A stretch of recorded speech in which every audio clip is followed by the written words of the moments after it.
Hola y buen día. Soy Raymond Caballero y agradezco la oportunidad de participar en este evento virtual patrocinado por la Feria Internacional del Libro de Antropología e Historia. Hoy les presento el libro Pascual Orozco, Héroe y Traidor, editado por Siglo XXI. Héroe, rebelde, traidor. Con esas tres palabras se describe lo importante de Pascual Orozco en la historia de la Revolución Mexicana. Primeramente, Orozco fue la figura militar más destacada durante la primera fase de la Revolución Mexicana, la maderista, es decir, desde noviembre de 1910 hasta la decena trágica en febrero de 1913.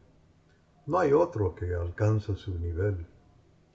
Fue Pascual Orozco quien desobedeció a Francisco Madero y lanzó el ataque contra las fuerzas de Díaz en Ciudad Juárez. La victoria que le presentó Orozco a Madero instaló a Madero en la silla presidencial y resultó en la renuncia de Díaz y su exilio en Europa. En mi opinión, Madero nunca hubiera llegado a la presidencia sin Orozco. Orozco se convirtió de un arriero desconocido a ser el héroe con fama como ningún otro en todo México. Aún ser el militar clave quien derrotó a Díaz, no hemos tenido un libro sobre Orozco en más de 50 años. Su vida y carrera tan importante en la historia de México debe tomar su propio lugar. Y es por eso, tal como su vida interesante, que les recomiendo este libro.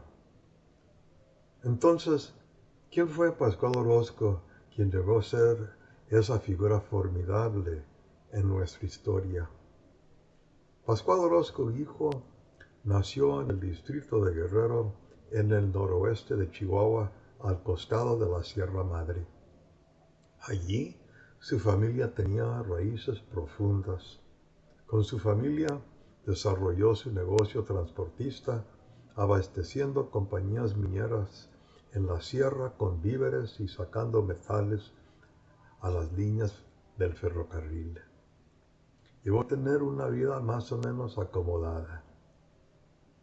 En la región fue admirada por ser valiente y fue tirador y jinete como pocos.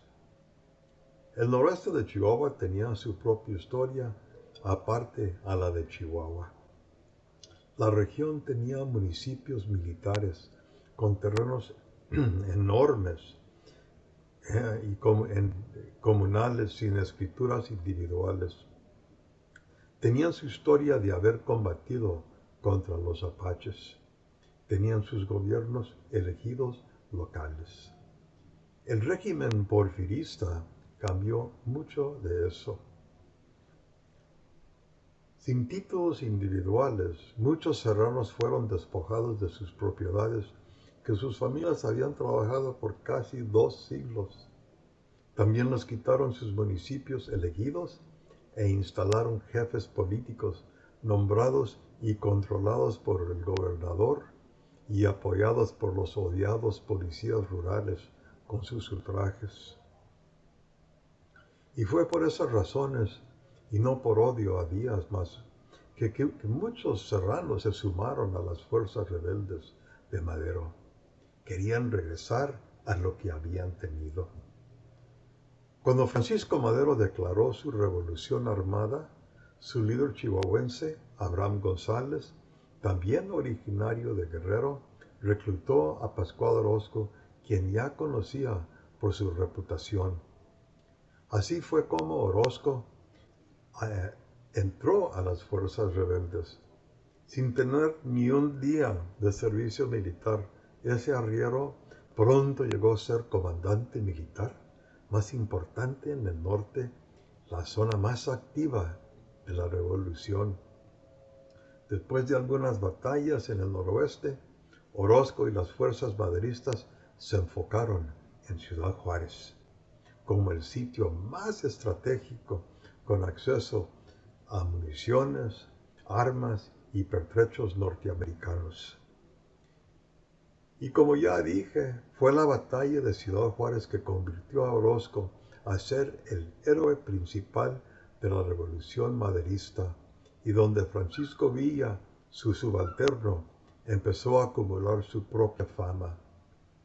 La etapa de Orozco como héroe universal termina con la victoria de la batalla de Ciudad Juárez.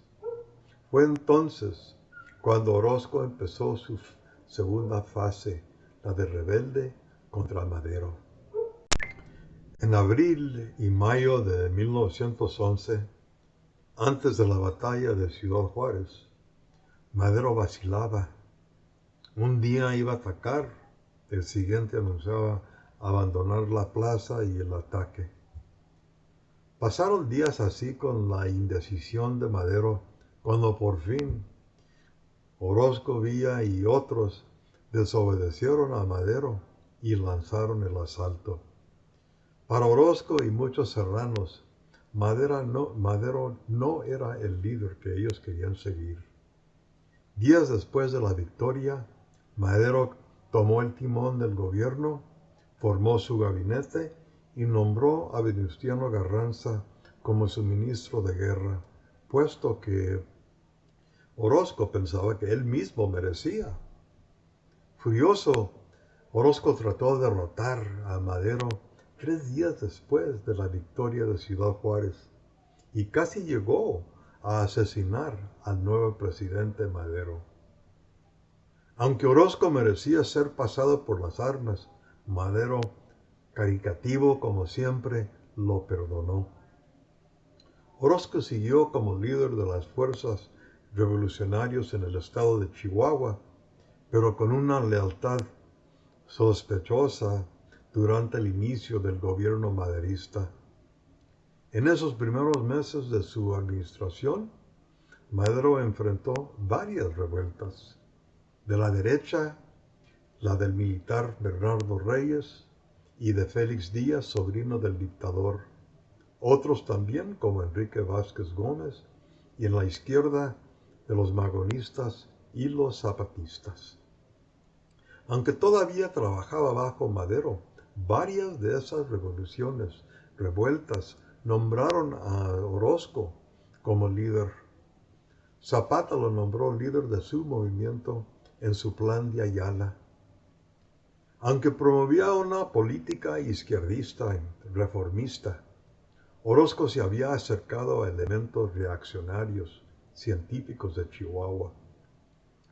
Lo trataron de elegir gobernador en lugar de Abraham González, pero fracasó el proyecto porque Orozco no tenía la edad requerida por la Constitución del estado de Chihuahua. Entonces, siguiendo sus enlaces con reaccionarios, Orozco perdió el apoyo de Ricardo Flores Magón.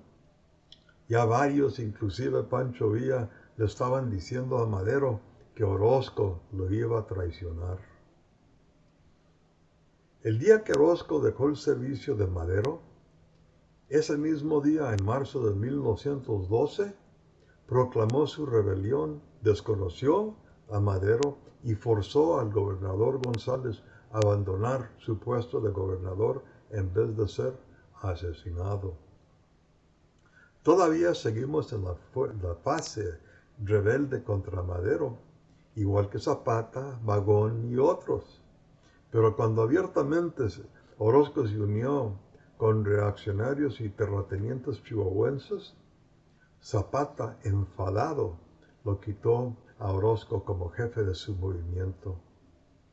De todas las rebeliones contra Madero, y fueron varias, en ese tiempo, la más peligrosa claramente fue la de Orozco.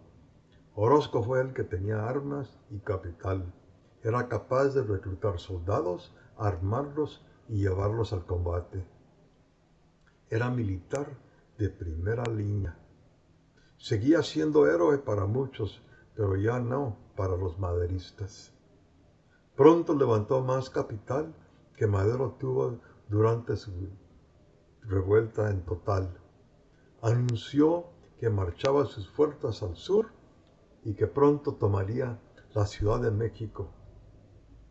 En este libro, por primera vez, conocemos a un personaje tan interesante que ha sido perdido en la historia, pero que nos ayuda a entender la rebelión orosquista y su política. Es Gonzalo Enrile, un porfirista de corte reyista con una historia y política problemática para Orozco. Los registros no indican ni cuándo ni cómo Enrile se acercó a Orozco a punto de ser nombrado administrador de su rebelión. Enrile era abiertamente anti-yanqui. En los primeros días de la rebelión orozquista distribuyó un manifiesto Enrile contra el presidente Taft y los Estados Unidos, culpando a los americanos de todos los problemas mexicanos. Poco después que Orozco lo nombró como administrador, otra vez bajo el nombre de Orozco esta vez, Enrile editó un manifiesto igualmente anti-yanqui. Bueno, ya con eso los americanos se cansaron y declararon un embargo negándole a Orozco armas y municiones. Cerraron la frontera de una manera impresionante como nunca antes. Con ese embargo fracasaría la rebelión orozquista.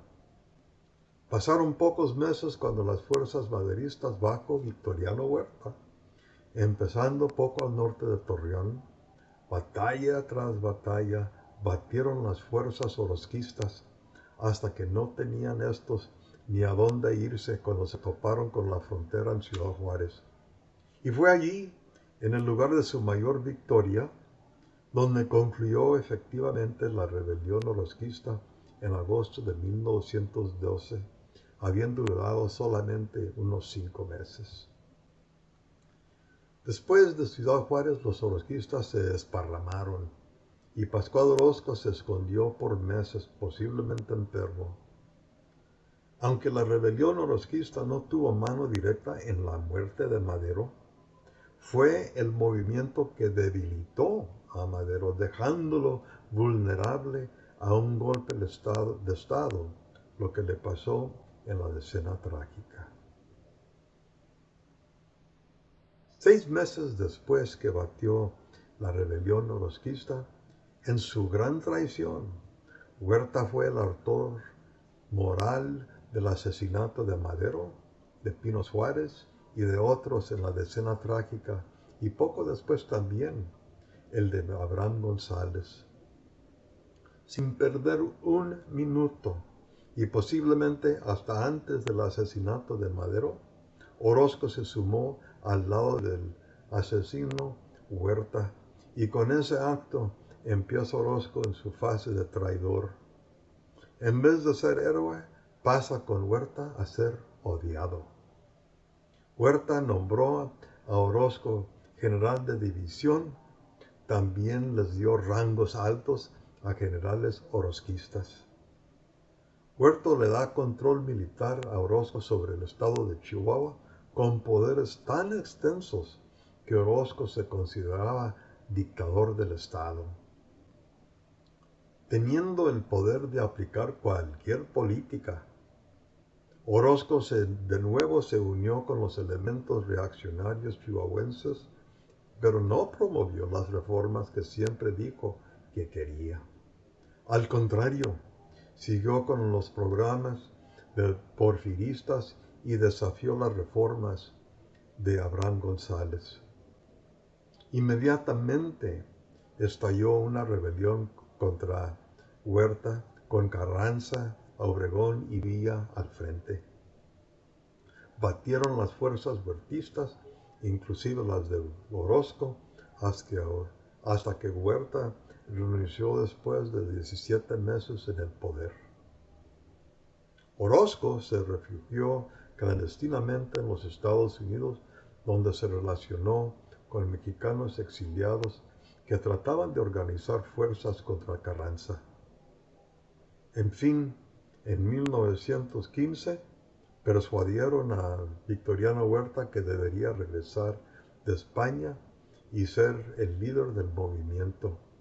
Orozco se consideraba como jefe militar. Y así fue. Regresó Huerta por los Estados Unidos y viajó hacia El Paso para unirse con Orozco y sus soldados. Pero poco al norte del Paso, donde lo esperaba Orozco, los dos fueron arrestados por los americanos. Le dieron libertad condicional bajo caución a los dos. Días después, Orozco se escapó. Casi un mes después del escape, después de Orozco, Orozco y sus compañeros fueron emboscados por un pelotón en la sierra como 200 kilómetros al este del Paso. Fueron policías americanos.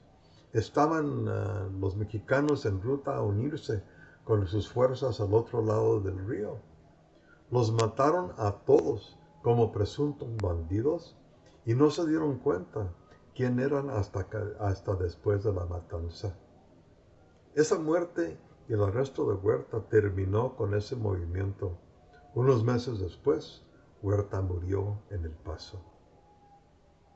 En la historia, Orozco se ve como una paradoja, difícil para entender, dados sus manifiestos izquierdistas, al mismo tiempo que tenía alianzas reaccionarias con Huerta.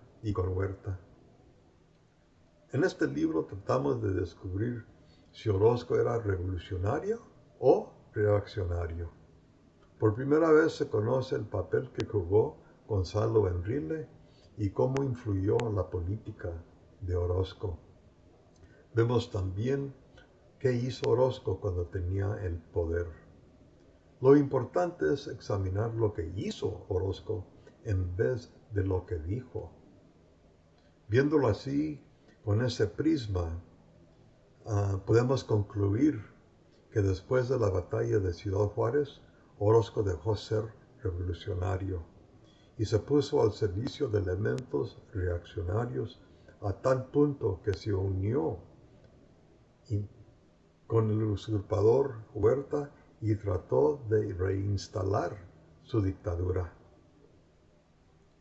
Huerta sigue siendo objeto sin honor. Orozco deja un legado mixto. Décadas después de su muerte, sus restos fueron repatriados en un lugar de honor en la ciudad de Chihuahua. Calles y bulevares en toda la República, incluso en la Ciudad de México, llevan su nombre. Su pueblo natal se llama Pascual Orozco. Considerando si Orozco fue héroe militar y un revolucionario, o si fue solamente un vendido a la oligarquía, o fue un ambicioso traidor a la revolución, o un aliado de un brutal asesino y dictador, los hechos demuestran que, en ciertos periodos, Pascual Orozco fue cada una de esas cosas. De nuevo les doy las gracias por esta oportunidad y les deseo lo mejor. Gracias. Instituto Nacional de Antropología e Historia. Secretaría de Cultura. Gobierno de México.